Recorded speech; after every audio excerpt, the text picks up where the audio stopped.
Hello, isang mapagpalang umaga po. Mga kapatid, kumusta po kayong lahat? Praise the Lord, narito na naman tayo para mag-aral ng kanyang salita. So, ang ating morning devotion po ngayon ay pinamagatan po natin Here for You. And ang verse po natin ay mula po sa Deuteronomy chapter 15, verse 11. Ang sabi po, There will always be poor people in the land. Therefore, I command you to be open-handed toward your fellow Israelites who are poor and needy in your land. Amen. So, sabi po dito sa ating Our Daily Bread, on the outskirts of Paris, as in other cities around the globe, people are coming to the aid of the homeless in their communities. Clothing covered in waterproof bags is hung on designated fences for those living on the streets to take according to their needs. The bags are labeled, I'm not lost, I'm for you if you're cold. The effort not only warms those without shelter, but also teaches those in the community the importance of assisting the needy among them. The Bible highlights the importance of caring for those who are poor, instructing us to be open-handed toward them. Yun po yung nabasa natin sa Deuteronomy 15:11. We might be tempted to avert our eyes to the plight of the poor, holding tightly to our resources instead of sharing them. Yet God challenges us to recognize that we will always be surrounded by those who have needs and therefore to respond to them with generosity, not a grudging heart.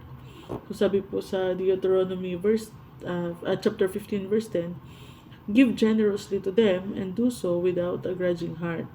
Then because of this, the Lord your God will bless you in all your work and in everything you put your hand to. Jesus says that in giving to the poor, we receive an enduring treasure in heaven. Mababasa naman po natin yun sa Luke chapter 12 verse 33. Ang sabi po, sell your possessions and give to the poor. Provide purses for yourselves that will not wear out, a treasure in heaven that will never fail, where no thief comes near, and no moth destroys. Amen. So our generosity may not be recognized by anyone other than God. Yet when we give freely, we not only meet the needs of those around us, but we also experience the joy God intends for us in providing for others. So we should always ask the Lord to help us to have open eyes and open hands to supply the needs of those He places in our paths.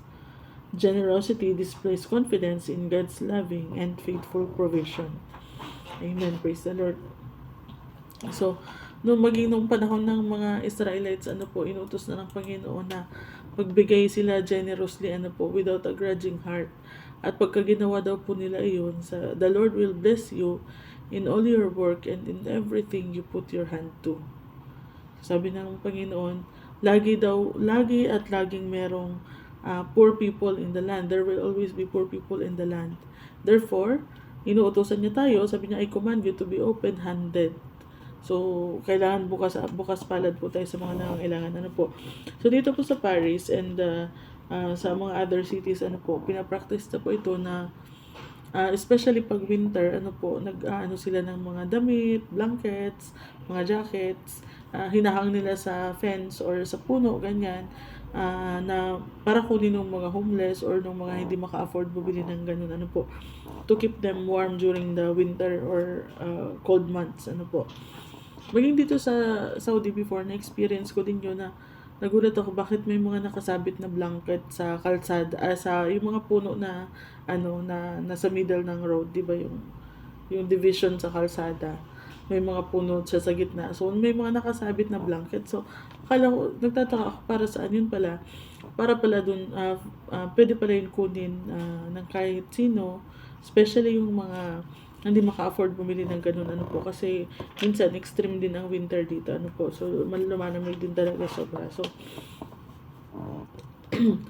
if those yung mga hindi mananampalataya, yung mga hindi Kristiyano ay nagagawa yung mga ganung bagay, how much tayo, as Christians, nais ng Panginoon na tayo yung magpapakita ng pag-ibig na ano po, kasi representative tayo ng Panginoong Hesus dito. So, dapat makikita yung pag-ibig niya sa tao sa pamamagitan natin. Ano po. So, He is commanding us to give dun sa mga nangangailangan, ano po, na maging bukas palad tayo, bukas yung ating mga mata, kasi maraming times na nakakakita tayo ng yung mga nangangailangan, pero mas pinipilit natin ipikit yung ating mata or iiwas yung ating tingin or ignore ba yung mga taong ganun. So, ang nais ng Panginoon sa atin is tulungan natin sila at magbigay tayo generously without a grudging heart. So, walang sama ng loob. Ano po, walang, hindi mabigat sa kalooban yung ating pagbibigay.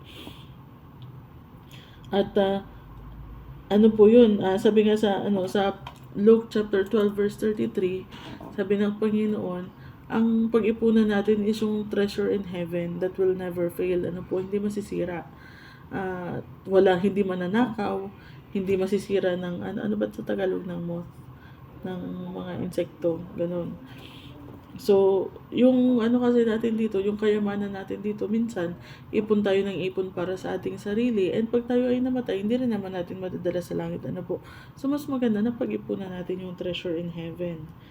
So, kahit pa walang nakaka-recognize dun sa generosity na ating ginagawa, hindi tayo napapasalamatan ng mga tao, ang importante, nakikita yun ng Diyos. Ano po?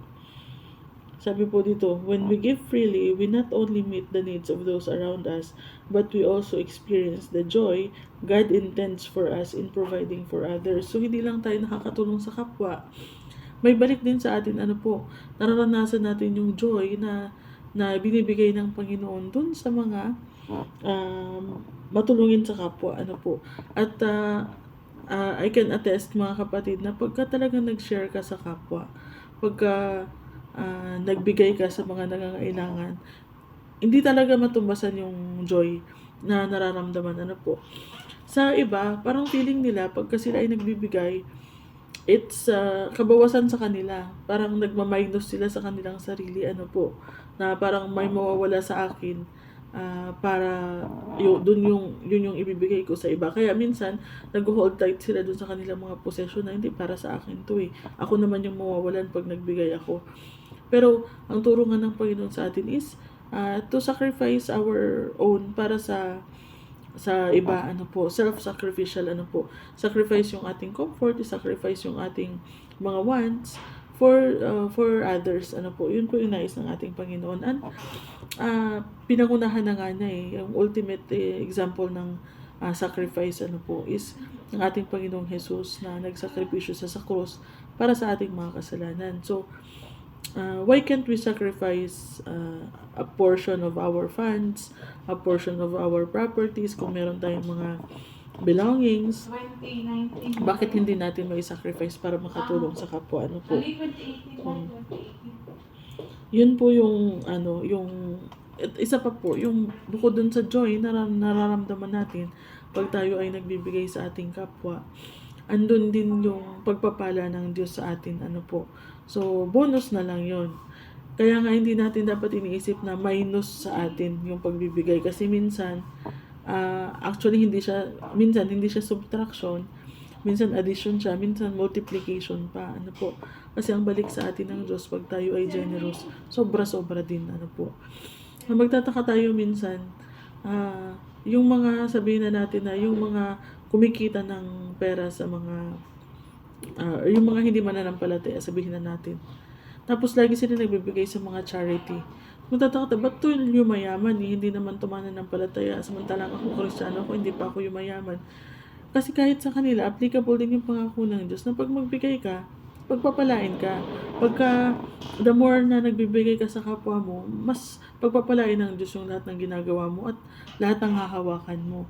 So, binabalik din sa kanila ng Panginoon yung lahat ng binibigay nila at sobra-sobra pa. Ano po, kasi nga, mas marami din silang masishare nung kanilang tulong.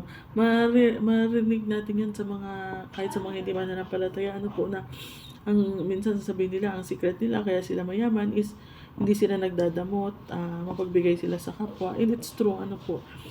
Isa po yun sa mga key para tayo ay pagpalain ng Diyos. Yung sabi nga dito sa Deuteronomy 15, chapter 15 verse 10, give generously to them and do so without a grudging heart. So, and then, because of this, the Lord God will bless you in all your work and in everything you put your hand to.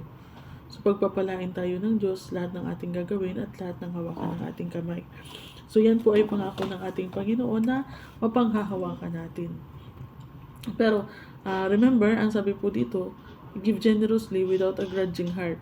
So, kailangan yung kusa, buong puso, walang sama ng loob, hindi napipilitan, at walang ill intention. Ano po na, magbibigay ako, tignan ko ako, ibabalik ng Diyos sa akin. Magbigay tayo yung out of love, ano po, yung hindi dahil may inaantay tayong kapalit, kundi dahil nais nating tumulong. Kasi yun po yung kalugod-lugod na pagbibigay sa ating Panginoon. Ano po.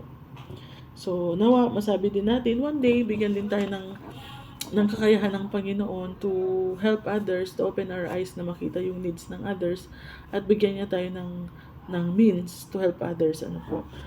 We can start small, hindi naman kailangan na pag sabihin na gusto mong tumulong sa kapwa, kailangan may millions ka na kaagad. No, you can start small.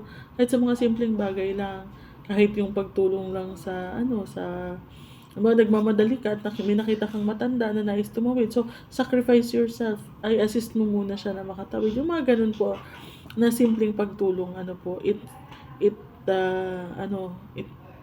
impacts yung mga tao na natutulungan natin.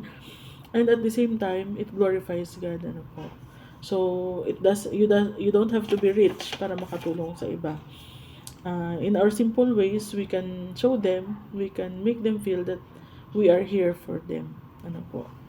So, amen. Purihin ang Panginoon. Let us pray. Salamat, O Lord. Tunay nga po, Panginoon, kayo po ang source ng lahat ng bagay na meron kami, Panginoon. Kayo po ang source ng lahat ng aming pag-aari, Panginoon, kung ano man ang meron kami ngayon. And so, Lord, wala po kaming right na ipagdamot ito, Panginoon, dahil hindi naman ito sa amin in the first place. So, help us, Panginoon, not to hold tight on our earthly possessions, Panginoon, kundi gamitin ito, Panginoon, to help others, to glorify you, Panginoon, and to serve you, and mag-serve din po sa aming kapwa, Panginoon. Help us to give willingly, Panginoon, out of love, at hindi po napipilitan, Panginoon. And nawa, Panginoon, panatilihin niyo pong bukas ang aming palad at bukas ang aming mga mata upang makita po namin ang pangangailangan ng iba. At kayo din po ang magturo sa amin, Panginoon, ng ways kung paano po namin sila matutulungan. Salamat, Panginoon. Kayo po nawang patuloy na kumilos sa aming mga puso, Panginoon. And give us a generous heart, O Lord. Katulad po ng inyong puso na very generous sa amin, Panginoon. Thank you, Lord, for this reminder, Panginoon. At nawa sa araw na ito, Panginoon, at sa mga susunod pa, ay mai-practice po namin, Panginoon, ang self-sacrifice, ang generosity, Panginoon, for your glory, O Lord. Bless our work, bless the work of our hands, Panginoon, sa maghapon na ito. At kayo po ang patuloy na mag-ingat sa amin. In Jesus' name, Amen. Yun po, maraming salamat po sa panonood at pakikinig, mga kapatid. Ingat po tayo sa maghapon. God bless you all.